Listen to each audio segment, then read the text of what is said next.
Tuhan, inilah kami. Inilah doa pengakuan dosa kami yang lahir dari lubuk hati kami.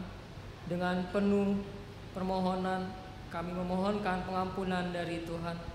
Dan kami memohon kekuatan dari Tuhan agar kami tidak terjatuh kembali di dalam dosa. Tuhan, kuatkan kami, biarlah anugerah-Mu menuntun kami. Dalam nama Tuhan Yesus Kristus kami berdoa. Amin. Mari kita menyanyikan Kidung Jemaat 441, Ku Ingin Menyerahkan.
Bagi setiap kita yang mengaku dosa kepada Tuhan, terimalah berita anugerah dari Tuhan yang diambil dari 1 Yohanes 1 ayatnya yang ke-9. Jika kita mengaku dosa kita, maka Ia adalah setia dan adil, sehingga Ia akan mengampuni segala dosa kita dan menyucikan kita dari segala kejahatan. Demikianlah berita anugerah dari Tuhan.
kita berdoa. Tuhan, saat ini kami bersama akan membaca dan merenungkan firman-Mu. Berikan kami hikmat agar kami boleh mengerti firman-Mu. Berikan kami kemampuan agar kami dapat melakukannya dalam kehidupan kami. Dalam nama Tuhan Yesus Kristus kami berdoa. Amin. Bacaan diambil dari Kitab Ayub pasal 19 ayatnya 23 sampai 27. Kiranya perkataanku ditulis, dicatat dalam kitab, terpahat dengan besi pengukur dan timah, pada gunung batu untuk selama-lamanya. Tetapi aku tahu, penebusku hidup, dan akhirnya ia akan bangkit di atas tebu. Juga sesudah kulit tubuhku sangat rusak, tanpa dagingku pun aku akan melihat Allah. Yang aku sendiri akan melihat memihak kepadaku. Mataku sendiri menyaksikannya, dan bukan orang lain. Hati sanubariku merana karena rindu. Demikianlah sabda Tuhan. Marilah bersama kita menyambut atau menghadapi bacaan pertama dengan mendaraskan Mazmur 17. Perhatikanlah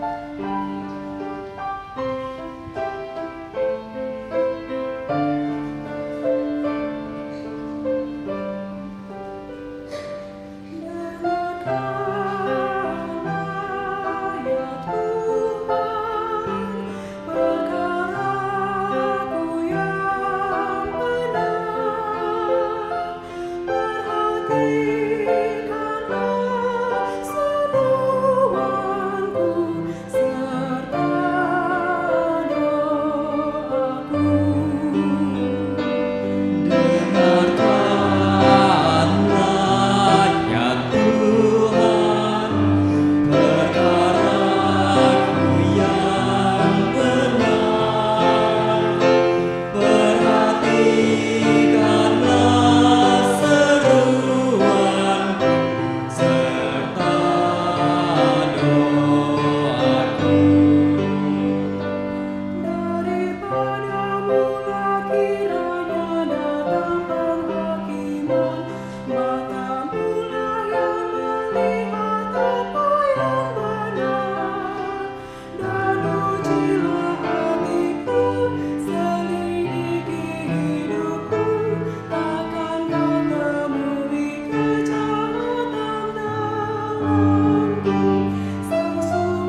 Bacaan kedua diambil dari kitab 2 Tesalonika 2 ayat 1 sampai 5, dilanjutkan ayat 13 sampai 17.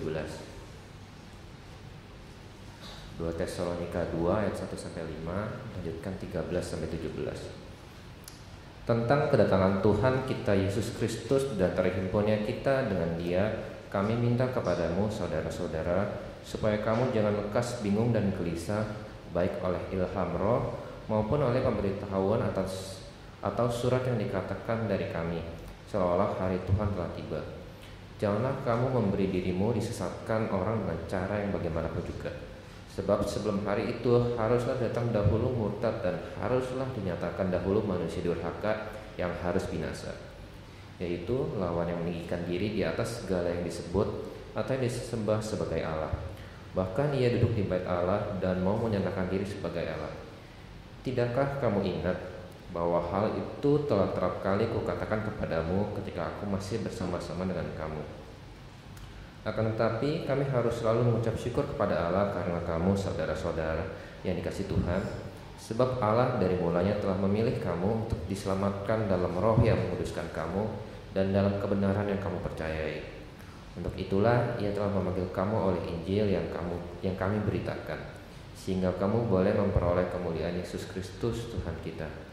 Sebab itu berdirilah teguh dan berpeganglah pada ajaran-ajaran yang kamu terima dari kami, baik secara lisan maupun secara tertulis. Dan Ia, Tuhan kita Yesus Kristus dan Allah Bapa kita yang dalam kasih karunia-Nya telah mengasihi kita dan yang telah menganugerahkan penghiburan abadi dan pengharapan baik kepada kita. Kiranya menghibur dan menguatkan hatimu dalam pekerjaan dan perkataan yang baik. Demikian sabda Tuhan. Bacaan Injil diambil dari Lukas 20 ayat 27 hingga yang ke-38. Maka datanglah kepada Yesus beberapa orang Saduki yang tidak mengakui adanya kebangkitan. Mereka bertanya kepadanya, "Guru, Musa menuliskan perintah ini untuk kita. Jika seorang yang mempunyai saudara laki-laki mati sedang istrinya masih ada, tetapi ia tidak meninggalkan anak, saudaranya harus kawin dengan istrinya itu dan membangkitkan keturunan bagi saudaranya itu. Adalah 7 orang bersaudara. Yang pertama kawin dengan seorang perempuan lalu mati dengan tidak meninggalkan anak. Lalu perempuan itu dikawini oleh yang kedua dan oleh yang ketiga. Dan demikianlah berturut-turut oleh ke-7 saudara itu. Mereka semuanya mati dengan tidak meninggalkan anak. Akhirnya perempuan itu pun mati. Bagaimana sekarang dengan perempuan itu? Siapakah di antara orang-orang itu yang menjadi suaminya pada hari kebangkitan? Sebab ke-7-nya telah beristrikan dia." Jawab Yesus kepada mereka, "Orang-orang dunia ini kawin dan dikawinkan. Tetapi mereka yang dianggap layak untuk mendapat bagian dalam dunia yang lain itu dan dalam kebangkitan dari antara orang mati tidak kawin dan tidak dikawinkan. Sebab mereka tidak dapat mati lagi. Mereka sama seperti malaikat-malaikat dan mereka adalah anak-anak Allah karena mereka telah dibangkitkan." Tentang bangkitnya orang-orang mati, Musa telah memberitahukannya dalam Nas tentang semak duri, di mana Tuhan disebut Allah Abraham, Allah Ishak dan Allah Yakub. Ia bukan Allah orang mati, melainkan Allah orang hidup, sebab di hadapan Dia semua orang hidup. Demikianlah Injil Yesus Kristus. Berbahagialah mereka yang mendengarkan firman Tuhan dan yang memeliharanya. Haleluya.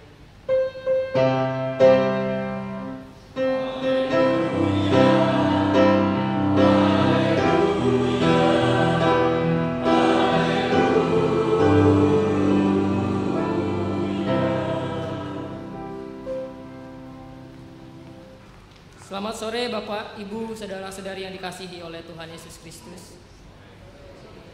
Hari ini kita akan bersama-sama belajar tentang Allah, orang yang hidup. Sebelum itu saya akan menampilkan sebuah cuplikan video.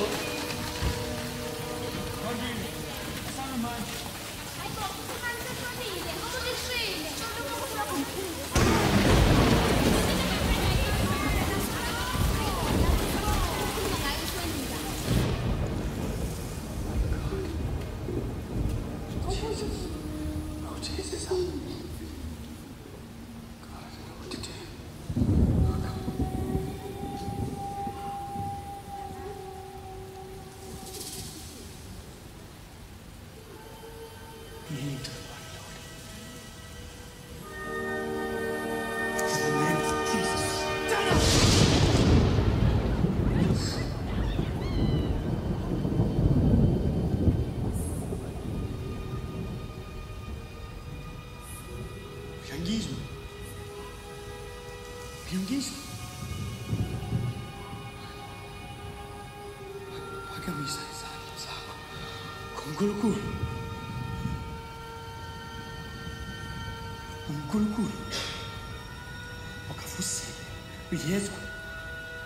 Kumkulukul. Oh my God. Ia-ia-yo. Biar pisau. Biar pisau.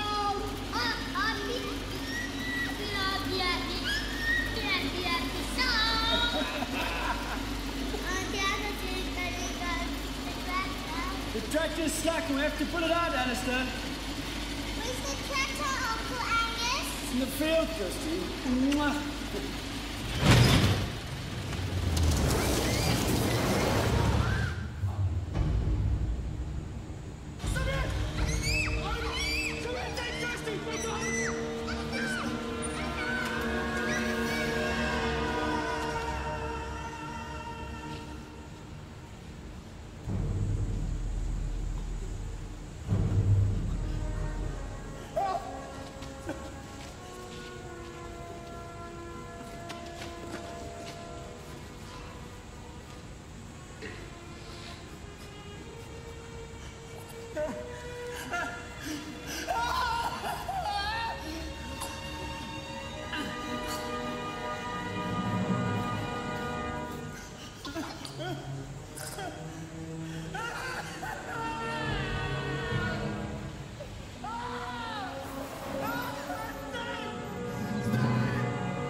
We had a tractor accident.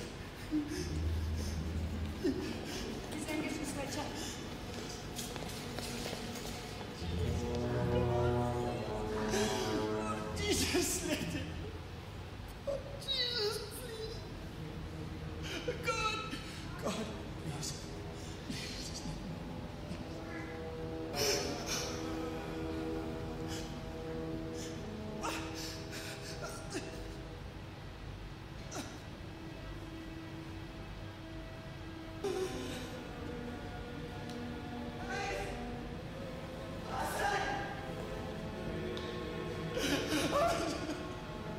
I'm sorry, Fergie. I'm sorry. I'm sorry.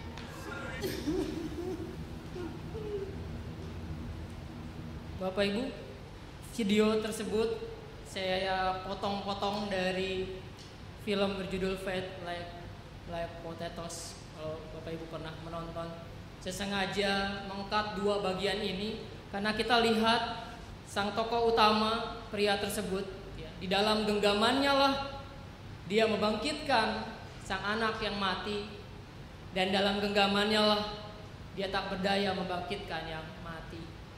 Dalam genggamannya lah dia merasakan kuasa Tuhan, dan dalam genggamannya lah ada saatnya dia tidak merasakan ada kuasa Tuhan.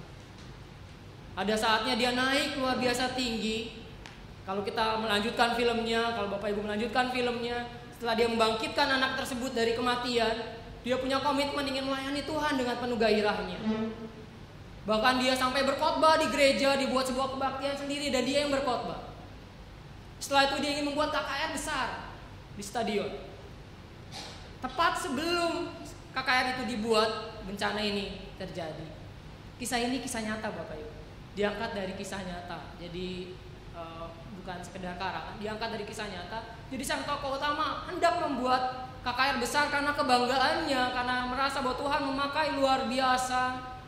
Lalu dia berkhotbah di mana-mana, lalu dia ingin membuat sebuah KKR besar. Lalu sebelum KKR itu berlangsung, bencana besar ini terjadi.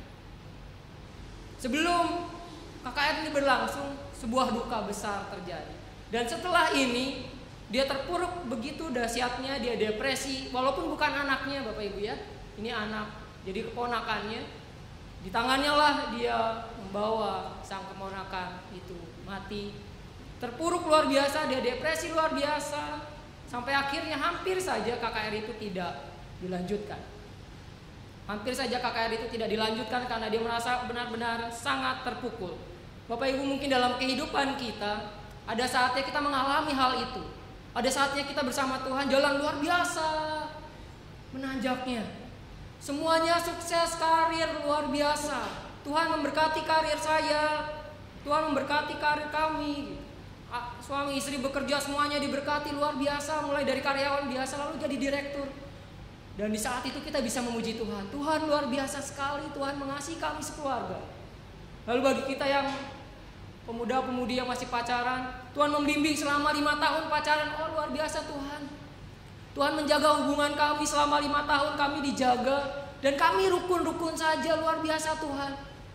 Lalu buat mereka yang baru mengalami pernikahan, baru saja menikah lalu 1 bulan, 2 bulan, 3 bulan, luar biasa Tuhan. Tuhan menjaga mulai dari masa pacaran sampai masa pernikahan. 3 bulan kami telah lewati dan semuanya baik-baik saja, luar biasa Tuhan. Atau yang sudah menikah selama 10 tahun, Tuhan luar biasa. Kami punya anak yang lucu, yang imut, luar biasa Tuhan. Semuanya berjalan baik, terima kasih Tuhan. Yang sekolah juga begitu, luar biasa Tuhan. Saya mendapatkan peringkat pertama, peringkat kedua, luar biasa kasih Tuhan. Kuasa Tuhan dalam hidup saya. Mungkin ada saatnya seperti itu. Atau yang buka usaha sendiri, ya Tuhan luar biasa. Tuhan memimpin, Tuhan memberkati usaha kami, sehingga dari kecil sekarang usaha kami besar. Terima kasih Tuhan untuk semuanya. Terima kasih atas semua pimpinan Tuhan. Mungkin kita mengalami itu, mengalami sebuah tuntunan Tuhan yang luar biasa. Tapi mungkin ada saatnya di mana kita jatuh luar biasa. Ada mungkin suatu saat di mana kita terpuruk luar biasa.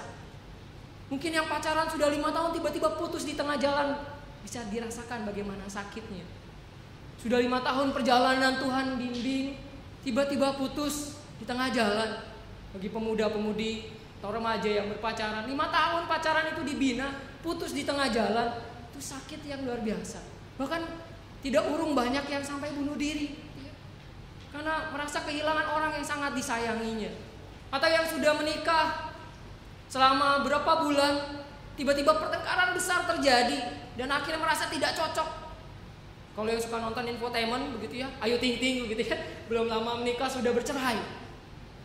Awal-awalnya romantis ya, Tuhan menjaga dan membimbing, tiba-tiba kok ingin cerai. Mungkin ada saatnya di mana perjalanan kita, Tuhan terima kasih Tuhan telah menjaga keluarga kami 3 bulan ini. Luar biasa Tuhan, 5 bulan ini luar biasa. Tiba-tiba pertengkaran besar dan tidak ada yang mau saling mengerti. Perceraian terjadi. Terpukul, depresi luar biasa.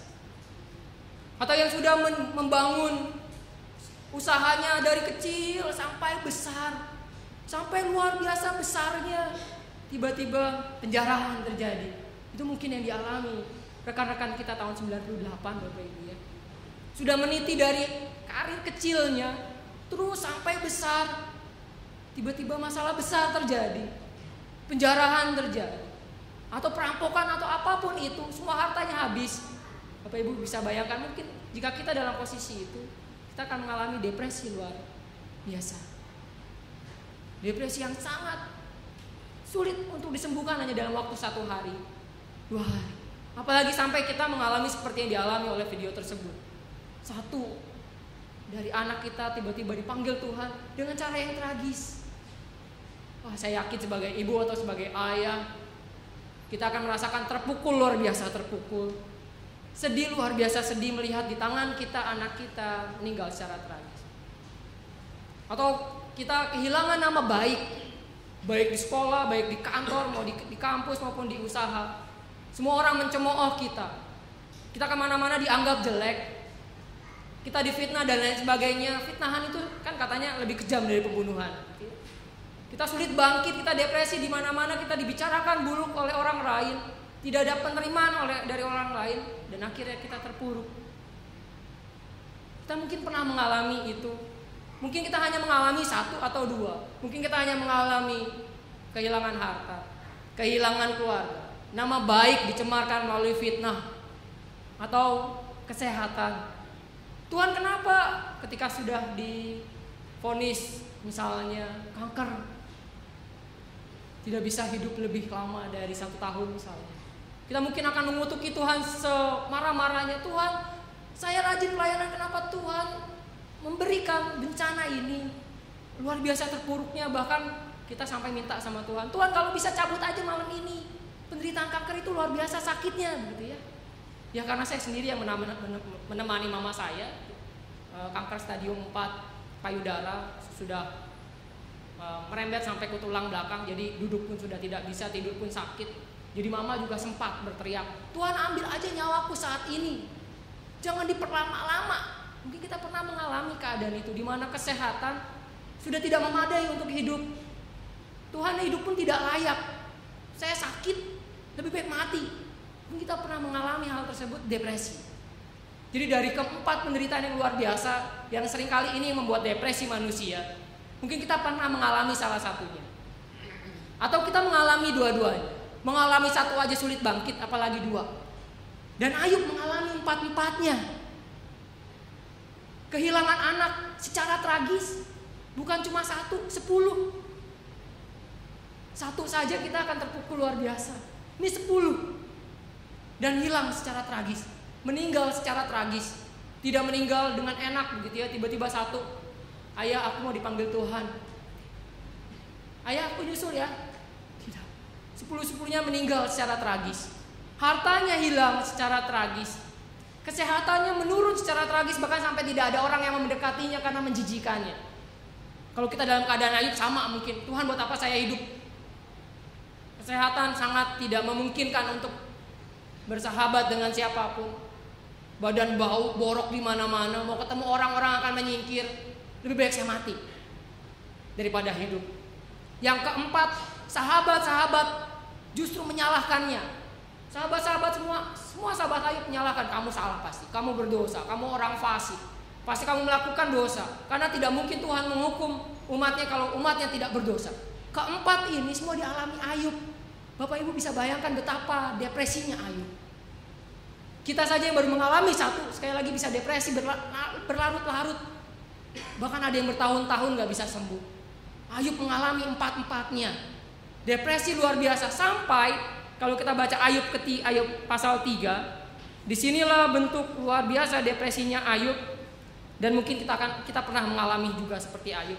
Ayub sampai mengutuki hari lahirnya. Ayub mengutuki hari lahirnya, hari di mana dia lahir. Mungkin kita sama seperti Ayub. Tahu begitu, kenapa Tuhan mengizinkan saya lahir jika hanya untuk menderita? Kenapa Tuhan mengizinkan saya dilahirkan dari rahim ibu?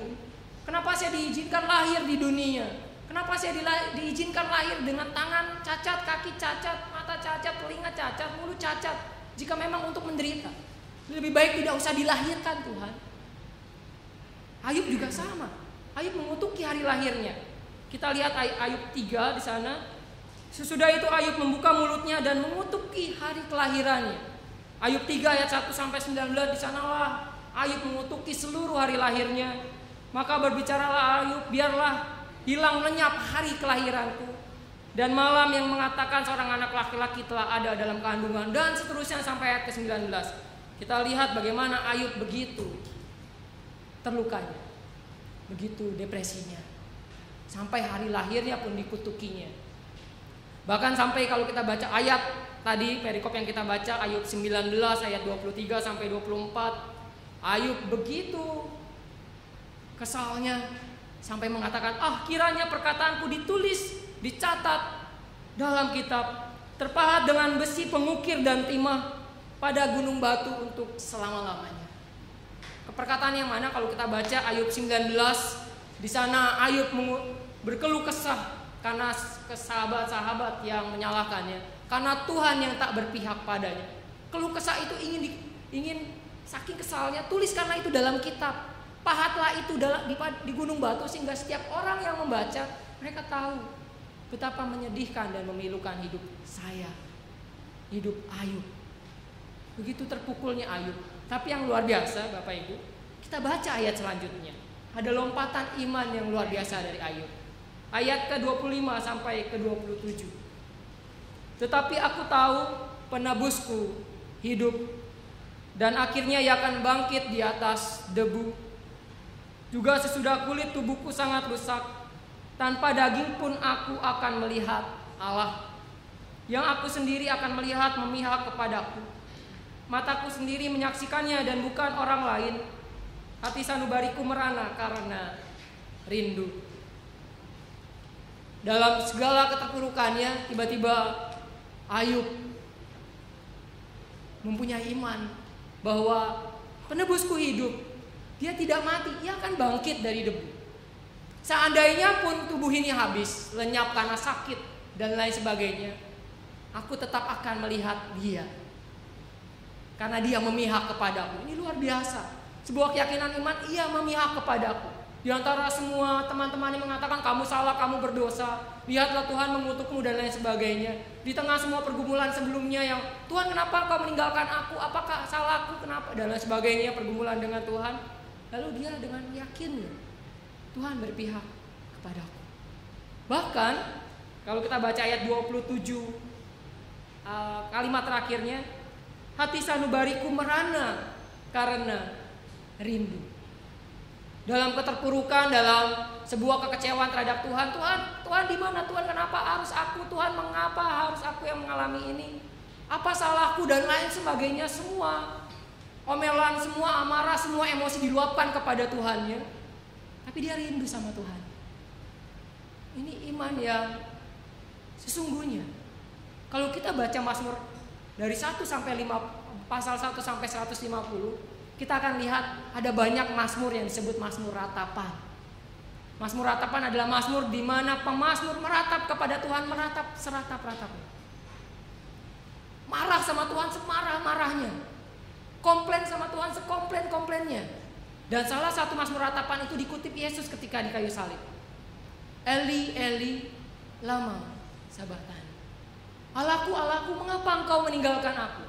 Banyak di antara kita yang bilang gini kan, kalau lagi ada masalah, jangan tanya mengapa kepada Tuhan. Tanyalah apa yang harus kami perbuat ya Tuhan.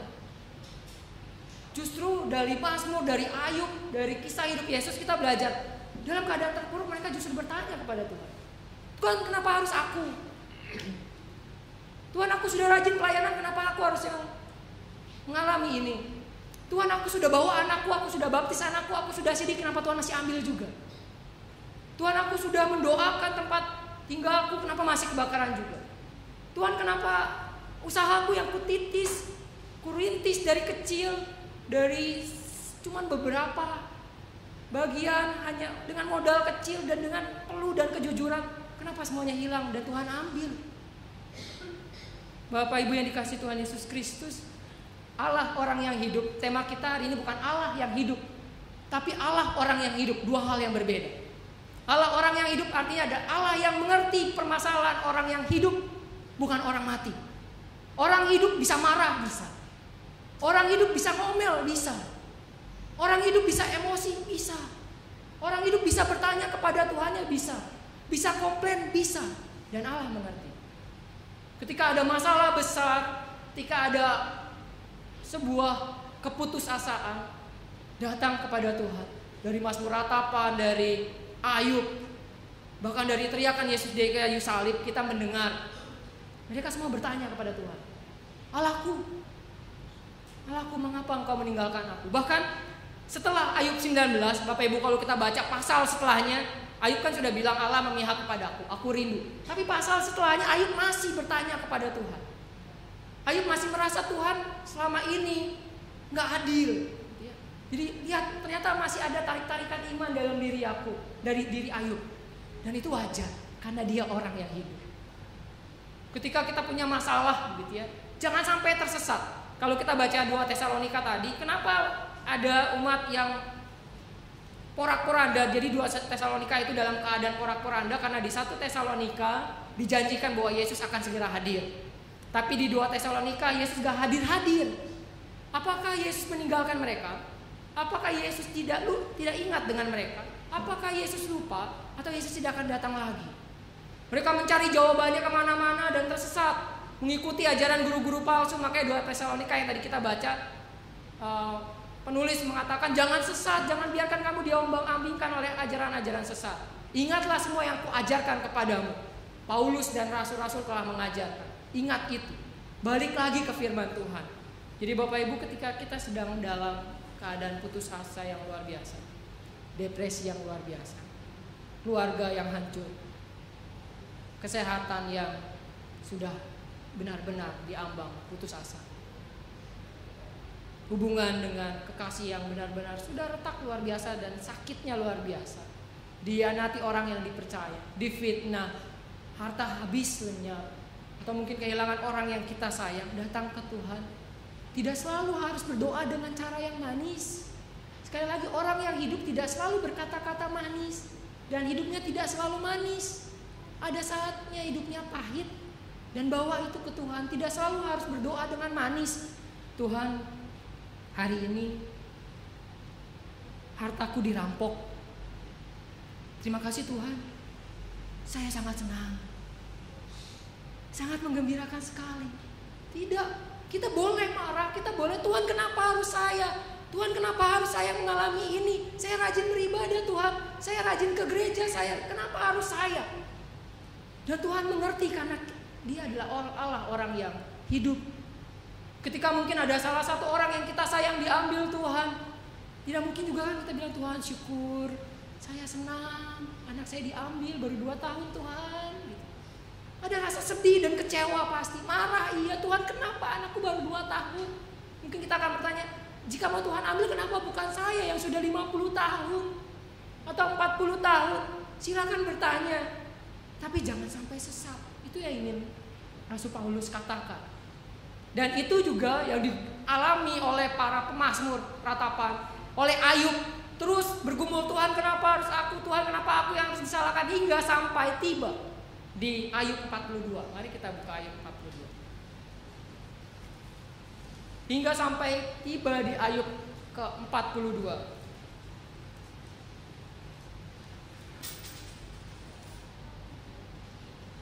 Sebelum Ayub 42, kalau Bapak Ibu baca nanti di rumah perikop sebelumnya, di sanalah Tuhan menjawab Ayub.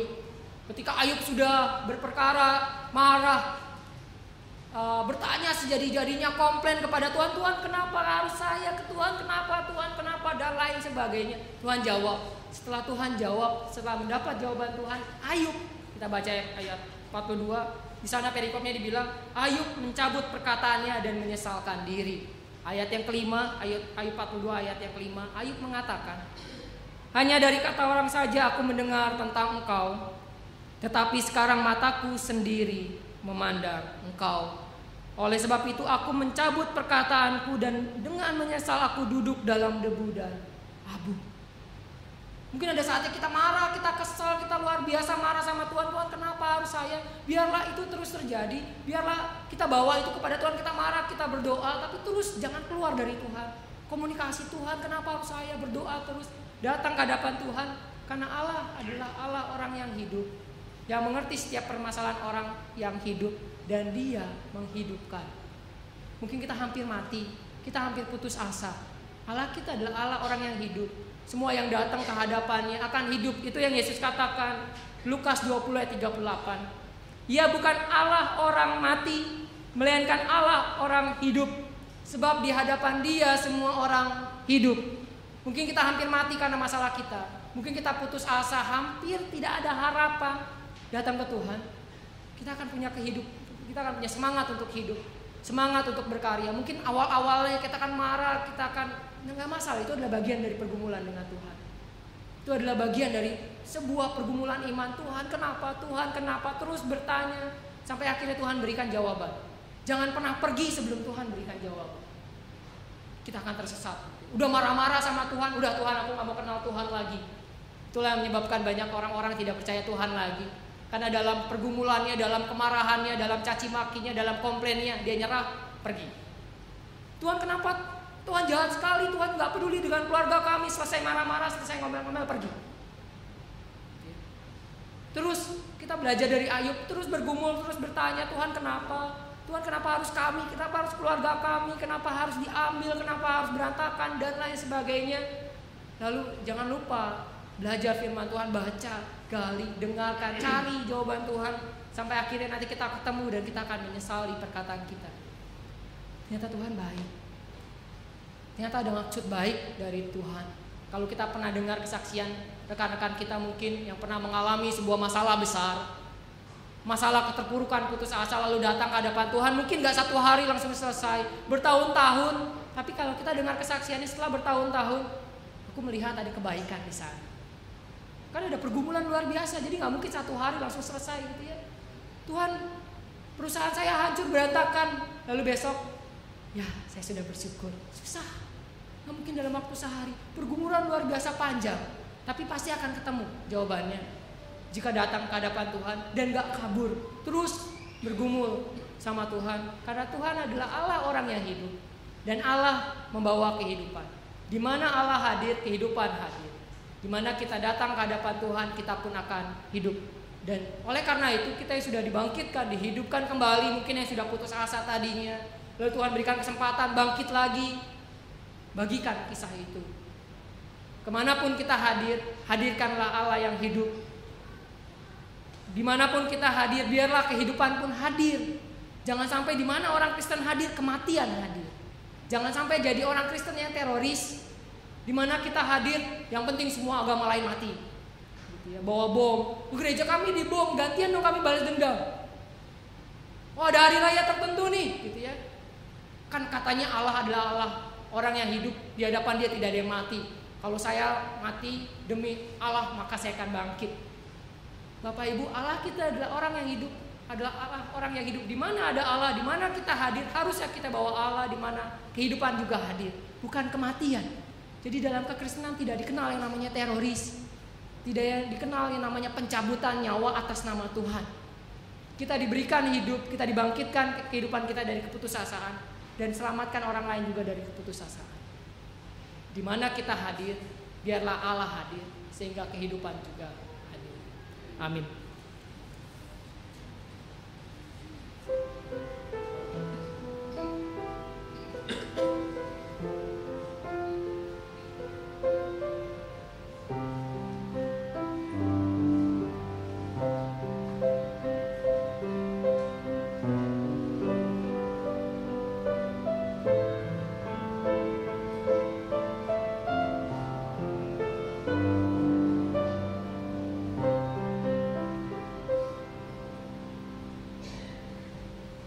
Kita bersama dengan umat Allah di masa lalu, masa kini, dan masa depan, mengingat pengakuan akan baptisan kita menurut pengakuan iman rasuli.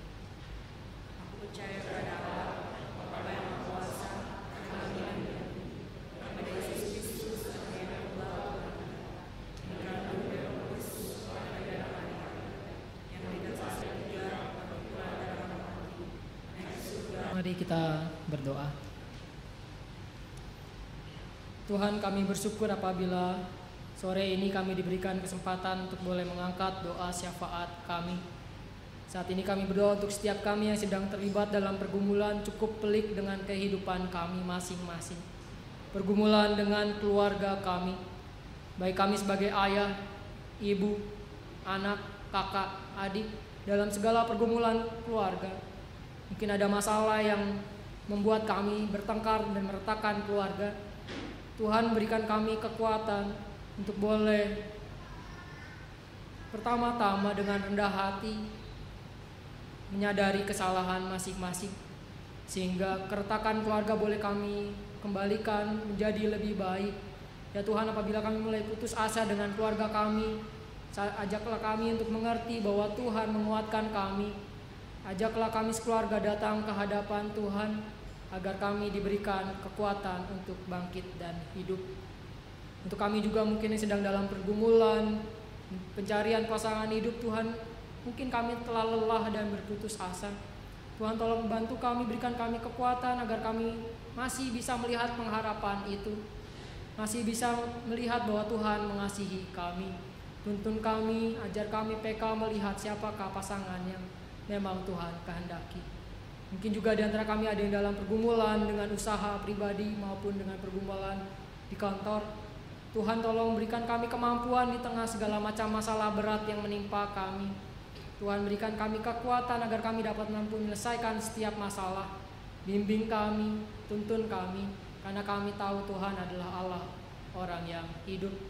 Kami juga berdoa untuk setiap kami ya Tuhan, yang boleh Tuhan izinkan terikat dalam sebuah lembaga pernikahan. Kami bersyukur Tuhan boleh membimbing perjalanan kehidupan kami. Bagi setiap kami yang boleh menapaki pernikahan yang baru, kami rindu Tuhan campur tangan, hadir dalam keluarga kami, dan turut beracara dalam keluarga kami, sehingga keluarga kami mencerminkan kasih Kristus. Mungkin juga di antara kami ada yang sakit ya Tuhan, tolong biarlah melalui obat-obatan yang kami minum, melalui perawatan keluarga, Tuhan boleh menjamah setiap kami, Tuhan boleh menguatkan kami dan menyembuhkan kami, sehingga kami boleh beraktivitas kembali. Dan juga pergumulan-pergumulan lainnya, Tuhan yang mengetahui setiap kami satu persatu. Oleh karena itu Tuhan, kami rindu Tuhan melawat kami satu persatu, Tuhan menguatkan kami, biarlah Tuhan menjadi Allah yang senantiasa hadir dalam kehidupan kami. Kami tidak lupa juga berdoa Tuhan untuk panitia hari-hari besar gerejawi yang saat ini sedang mempersiapkan untuk acara Advent, Natal, dan Tahun Baru. Tuhan berikan ketabahan, kekuatan, hikmat, kesehatan, dan juga ide-ide kreatif, sehingga setiap yang dirancang boleh menjadi berkat bagi jemaat dan terlebih lagi memuliakan nama Tuhan. Kami juga berdoa Tuhan untuk GKI Kafling Polri, Tuhan berkati setiap kami yang hadir dan turut melayani di dalamnya, mulai dari pendeta, penatua, komisi-komisi, serta guru-guru sekolah minggu, pengurus dan lain sebagainya, juga karyawan. Tuhan yang berkati dan sertai mereka dalam segala pergumulan mereka. Kami tidak lupa juga berdoa untuk bangsa dan negara kami yang tidak lama lagi akan menjelang pemilu. Tuhan, dalam masa-masa persiapan ini biarlah Tuhan berikan kami kepekaan agar kami tahu siapakah pemimpin yang mencintai rakyat dan yang Tuhan kehendaki, sehingga kami tidak salah pilih, sehingga kami tahu siapakah yang akan membawa perubahan yang baik bagi Indonesia. Dan siapapun yang terpilih nanti biarlah Tuhan juga yang menggerakkan hatinya untuk dia cinta rakyat, cinta negara, dan cinta Tuhan. Kami berdoa agar pelaksanaan pemilu nanti pun boleh berjalan dengan damai, tanpa ada tindakan-tindakan kekerasan. Dalam nama Tuhan Yesus Kristus kami berdoa dan mengucap syukur. Amin.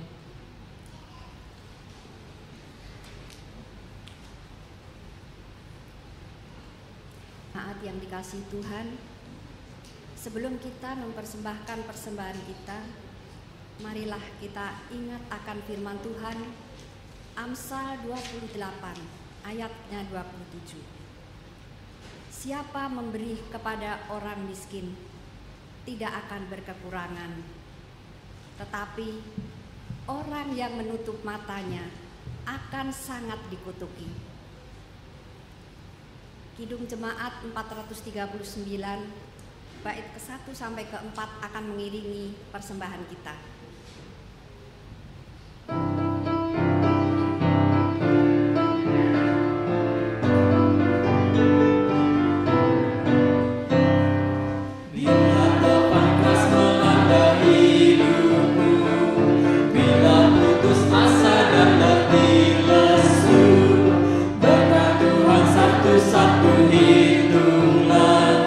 Kami niscaya kagum oleh kasih-Nya.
Sumber segala berkat, kami mengucap syukur atas berkat dan pemeliharaanmu setiap hari.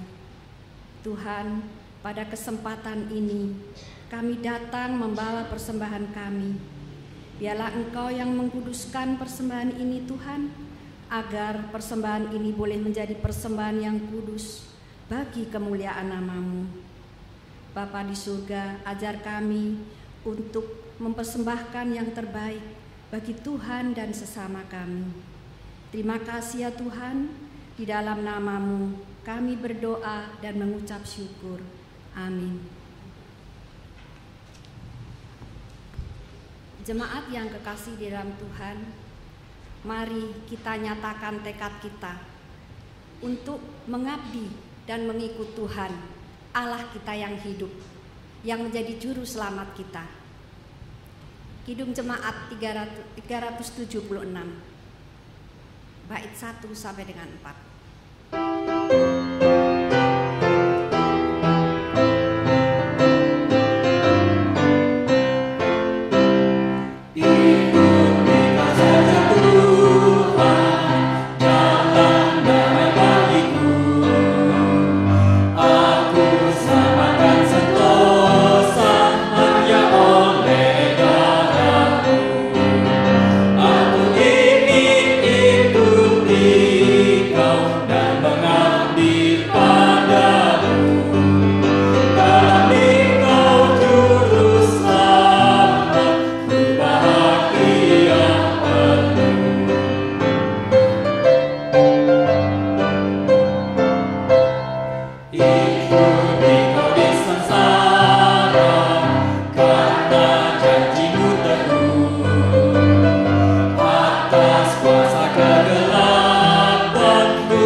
Arahkanlah hatimu kepada Tuhan.